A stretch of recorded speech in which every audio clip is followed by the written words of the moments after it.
आज की इस वीडियो में मैं आंसर करने वाला हूं आप सभी लोगों के बेन 10 के क्वेश्चंस पे जो कि आप लोगों ने मेरे से पूछा है। और जो मेरे पुराने सब्सक्राइबर है उनको तो ये पता होगा कि इसके पहले मैं इस टाइप की ऐसी और भी वीडियोस डालता था, पर यार वो वीडियोस बनाते हुए मुझे काफी टाइम हो गया, इसलिए मैं खुद भूल गया कि आखिर ये कौन सा पार्ट है। इसलिए चलो पार्ट्स को छोड़ो, डायरेक्ट वीडियो पे फोकस करते हैं। इस वाले मैंने कमेंट्री पोस्ट में आपसे पूछा था कि आप लोग के जो भी डाउट्स है मुझे कमेंट करो, मैं उसका आंसर करूंगा। इसलिए वीडियो को पूरा एंड तक एकदम ध्यान से देखना क्योंकि इसमें आप लोग के भी क्वेश्चंस होने वाले हैं। अब जल्दी से हमारी इस कमाल की वीडियो को स्टार्ट करते हैं। फर्स्ट जो क्वेश्चन है कि बेन 10 में सबसे अनलकी एलियन कौन सा है? तो बेन 10 में जो सबसे अनलकी एलियन है वो है दी वर्स्ट। इस यार एलियन में जब भी बेन ट्रांसफॉर्म होता है उसको हमेशा लोग मारते रहते हैं, इसकी कोई इज्जत ही नहीं करता। इज्जत तो बहुत दूर की बात, इसको कोई पसंद नहीं करता, इसको बेन खुद पसंद नहीं करता। बेन के जितने पार्टनर से कोई इसको पसंद नहीं करता, यहाँ तक कि बेन के विलन्स को भी ये नहीं पसंद है। वो यार इसे काफी इरिटेट हो जाते हैं। इस यार रीजन की वजह से मुझको दी वर्स्ट सबसे अनलकी एलियन लगता है। तो बढ़ते हैं नेक्स्ट क्वेश्चन के ऊपर। इस यार भाई का क्वेश्चन है, अभी तक हमें बेन 10 के यूनिवर्स के अंदर जितने भी ऑमनिट्रिक्स देखने को मिले उनमें से किस किस के पास मास्टर कंट्रोल है? देखो हमें बेन 10 के अंदर जितने भी अल्टरनेट टाइमलाइंस के बेन 10 इंस्टेंस देखने को मिले उनमें से सिर्फ बेन 10,000 के पास ही मास्टर कंट्रोल है। और इस अल्टरनेट टाइमलाइन के आरजेड के पास जिसके पास गोल्डन ऑमनिट्रिक्स है इसमें भी मास्टर कंट्रोल है। बाकी के बच्चे जितने भी अल्टरनेट वर्जन्स वाले बेन है उनमें से किसी के पास ही मास्टर कंट्रोल नहीं है। पहले मुझे लगा था कि मैड बेन के पास जो ऑमनिट्रिक्स है उसमें मास्टर कंट्रोल उसका अनलॉक होगा, पर जैसे ही उसके ऊपर 2 डेडिकेटेड एपिसोड बनाए गए पता चल गया कि उसके पास ही मास्टर कंट्रोल नहीं है। और ऐसा मैं इसलिए बोल रहा हूं क्योंकि वो पहले तो ऑमनिट्रिक्स का यूज करके डायलर घुमा घुमा के एलियन में ट्रांसफॉर्म हो रहा है, और उसके बाद जब रुक ने उसके ऑमनिट्रिक्स को लॉक करा तभी भी वो कुछ भी नहीं कर पाया। अगर उसके बाद मास्टर कंट्रोल होता तो वो सोच के या फिर बोल के किसी भी एलियन में ट्रांसफॉर्म होता और रुक के अच्छी खासी बैंड बजा देता। इतनी यार बदतमीजी वो रुक के बर्दाश्त नहीं करता। और बात रही दूसरे अल्टरनेट टाइमलाइंस की बेन्स की,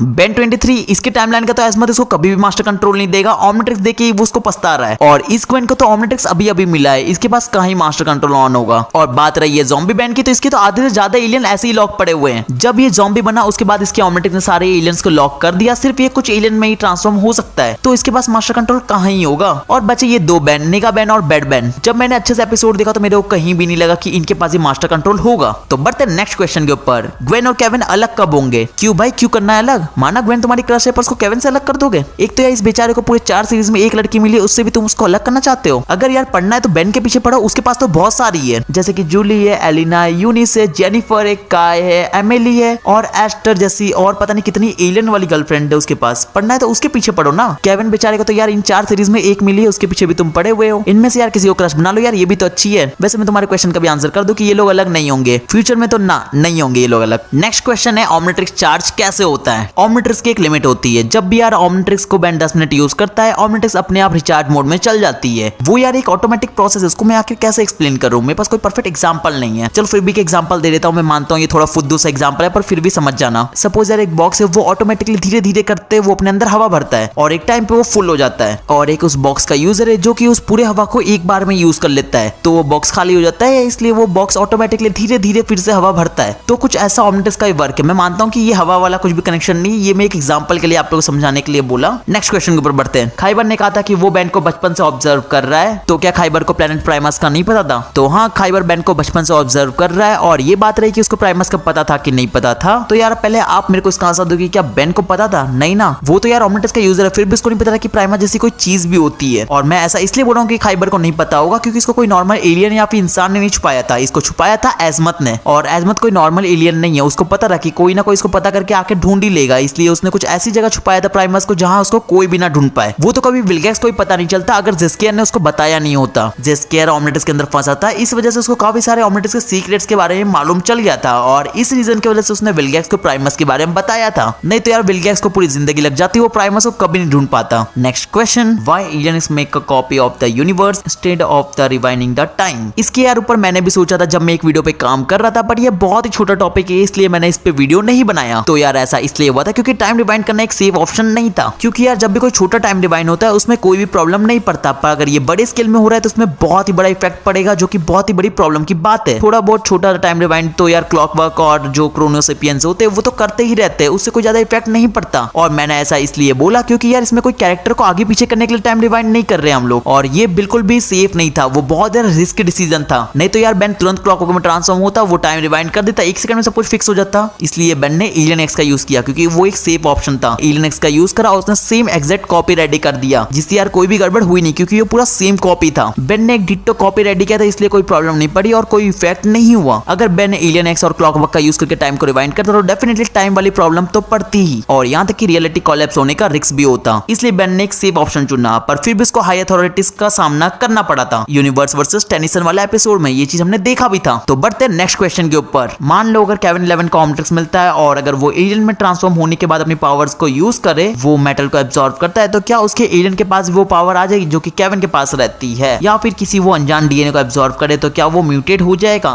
उस एलियन फॉर्म में? देखो, अगर केविन ऑमनिट्रिक्स का यूज करके अगर किसी भी एलियन में ट्रांसफॉर्म होता है, उसके बाद अगर वो किसी भी सब्सटेंस को टच करके अगर उसको सोखने की ट्राई करेगा तो वो नहीं कर पाएगा। देखो, ऑमनिट्रिक्स तो पहले इस चीज को अलाउ नहीं करेगा, पर वो फिर भी अगर एलियन में ट्रांसफॉर्म होने के बाद अगर किसी चीज को एब्जॉर्ब करने का ट्राई करता है, तभी वो नहीं कर पाएगा, क्योंकि वो पहले एक ट्रांसफॉर्मेशन का यूज कर रहा है जहां उसका डीएनए चेंज हो चुका है। सिंपल लैंग्वेज में बताऊं तो जब तक वो उस एलियन में ट्रांसफॉर्म है, वो अपने उस एबिलिटी को लूज कर दिया है। इसका परफेक्ट एग्जांपल केविन खुद ही है। जब यार केविन एलिमेंटल फॉर्म में फंसा था ऑमनिट्रिक्स की वजह से, जिसमें वो किसी भी चीज को एब्जॉर्ब नहीं कर पा रहा था, इसमें भी यही चीज हुआ था। वो भी यार ऑमनिट्रिक्स की वजह से ही हुआ था कि ऑमनिट्रिक्स उसकी पुरानी एबिलिटी को अलाउ नहीं कर रहा था, इसलिए वो किसी भी मेटल को एब्जॉर्ब नहीं कर पा रहा था। और इस रीजन की वजह से हमें केविन का यही एलिमेंटल फॉर्म पूरे एलियन फोर्स में देखने को मिला जब तक ये ऑमनिट्रिक्स डिस्ट्रॉय नहीं हुई थी। तो आई नो आप लोग समझ गए होंगे कि आखिर मैं कहना क्या चाह रहा हूँ। नेक्स्ट क्वेश्चन है, ब्रो मैं आपके 3 साल से वीडियो देख रहा हूँ, इसलिए मेरे 3 सवाल है। सबसे पहले आप 3 साल से देख रहे हो, उसके लिए थैंक यू। चलो मैं आपके तीनों क्वेश्चन का आंसर करने वाला हूँ। फर्स्ट, नाइलजेन और क्वांटिमिलिया में ज्यादा स्ट्रॉन्ग कौन है? इन यार दोनों में ज्यादा स्ट्रॉन्ग नाइलजेन है। जितना यार हमें नाइलजेन के बारे में उस एपिसोड में बताया गया था जिसमें वो फर्स्ट टाइम हमें दिखा था, उसके यार बेसिस पे नाइलजेन ज्यादा स्ट्रॉन्ग है, अगर वो सच हुआ तो। सेकंड, क्या केविन 2 ऑमनिट्रिक्स को डिफरेंट वर्जन की, एक एक्स अल्टीमेट्रिक्स और बायो ऑमनिट्रिक्स, क्या वो दोनों ऑमनिट्रिक्स को यूज हो जाएगा? मतलब ये भाई का क्वेश्चन है कि क्या केविन एक साथ 2 ऑमनिट्रिक्स को एब्जॉर्ब कर सकता है? तो हाँ, केविन एक साथ 2 ऑमनिट्रिक्स को एब्जॉर्ब कर सकता है। तो ये कुछ इस तरीके से होगा, केविन अपने दोनों हाथों का यूज करेगा और वो 2 ऑमनिट्रिक्स को टच करेगा और दोनों को एब्जॉर्ब कर लेगा। इससे यार कुछ ऐसा होगा, उसको दोनों ऑमनिट्रिक्स की पावर मिल जाएगी। अब कुछ लोगों को लग रहा होगा कि केविन तो ये फोर्ज ऑफ क्रिएशन वाला एपिसोड में भी कर सकता था, तो उसने ऐसा क्यों नहीं करा? तो यार केविन ने उस वाले एपिसोड में ऐसा इसलिए नहीं करा क्योंकि इस छोटे वाले बेन के पास जो एलियंस थे वो सारे इस अल्टीमेट्रिक्स के अंदर थे ही, इसलिए वो 2 ऑमनिट्रिक्स को क्या ही ऑब्जर्व करके फायदा होता। थर्ड, यूबीक्रेस इतना अंडररेटेड क्यों है?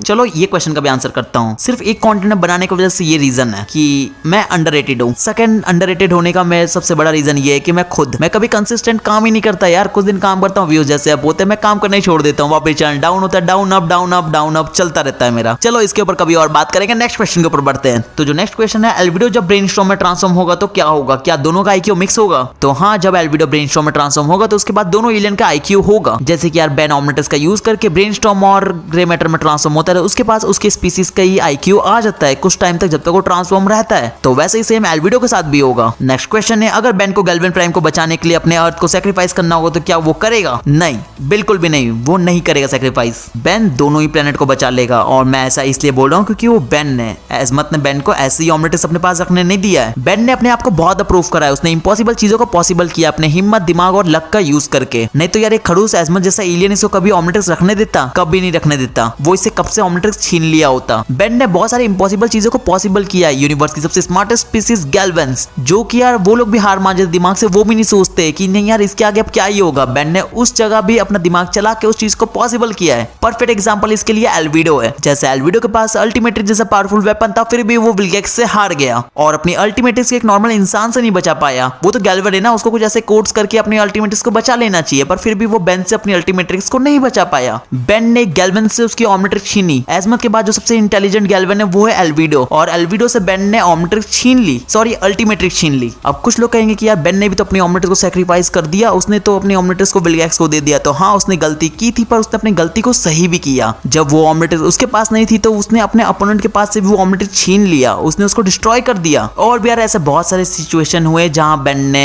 इम्पॉसिबल चीजों को पॉसिबल करा। तो वैसे ही जब भी यार ऐसा कुछ आएगा सीन, तो बेन कैसे भी करके वो दोनों ही प्लेनेट को बचा लेगा, और ये बात आप लोग खुद जानते हो कि बेन ऐसा कर लेगा। उसके बाद जो नेक्स्ट सबसे ज्यादा पूछा वो क्वेश्चन है न्यू सीरीज से रिलेटेड, क्या फिर बेन 10 वापस कब आएगा और न्यू सीरीज का क्या अपडेट है? देखो, बात को घुमा के कोई फायदा नहीं, मैं सीधा आप लोगों को सच बता देता हूँ क्या है। अभी बेन 10 का कोई भी अपडेट नहीं है, किसी को भी नहीं मालूम कि न्यू सीरीज कब आएगा, कुछ नहीं मालूम, आएगा कि नहीं आएगा कुछ नहीं मालूम, बस रुका हुआ है वो ऐसे ही। क्या हो रहा है, क्यों हो रहा है, कैसे हो रहा है, कुछ भी किसी को नहीं मालूम है कि बेन 10 का न्यू सीरीज कब, कैसे, क्यों, कब देखने को मिलेगा। जब भी देखने को मिलेगा टेंशन मत लेना, मैं आप लोगों को बता दूंगा। तो मैंने बहुत सारे क्वेश्चन तो ले लिया, मैं जानता हूँ मैंने सारे क्वेश्चन को कवर नहीं किया, टेंशन मतलब मैं इसके और भी पार्ट्स लेके आऊंगा अगर मेरे को सपोर्ट मिला तो। मेनली मैंने उन लोगों को कमेंट को जल्दी चूज करा जो कि यार मेरे वीडियो में ज्यादातर कमेंट करते हैं, जो यार सारे वीडियो में कमेंट करते हैं। इसलिए अगर आप भी चाहते हो कि जब भी मैं इसका नेक्स्ट पार्ट डालू उसमें आपका क्वेश्चन भी जल्दी पिक हो, तो आपको कुछ भी नहीं करना, मैं जब भी कोई वीडियो अपलोड करो उसमें जाके कुछ भी कमेंट करा करो, अपने क्वेश्चन पूछा करो, आपको वीडियो कैसी लगी वो भी मेरे को बताया करो, और कुछ वीडियो में कमी है तो वो भी बताओ। नेक्स्ट टाइम मैं जब भी कुछ इस तरीके का वीडियो बनाऊंगा तो मैं आपके क्वेश्चन को भी सबसे पहले पिक करूंगा और मैं उनके भी क्वेश्चन को कवर करता हूँ जो कि थोड़े यूनिक क्वेश्चन पूछते हैं, इसलिए थोड़े यूनिक क्वेश्चन पूछा करो। इसलिए यार जल्दी से इस वीडियो को एक लाइक कर दो, जिससे यार ऐसा होगा कि मैं इसके और ही पार्ट्स बनाऊंगा। लाइक करोगे तभी तो मुझे पता चलेगा कि आपको इसके और पार्ट्स चाहिए, इसलिए लाइक करो। और जब भी मैं इसके नेक्स्ट पार्ट डालू उसका पता चलने के लिए आप लोग चैनल को सब्सक्राइब भी कर लेना। कमेंट्स करके बताना कि आप लोगों को वीडियो कैसी लगी। वैसे मैंने इसके और ही पार्ट्स अपलोड किए हैं, अगर आप लोग को वो देखना है तो स्क्रीन में क्लिक करके जाओ, उन पार्ट्स को भी देखो। उनमें मैंने ऐसे बहुत सारे क्वेश्चंस का आंसर करा है।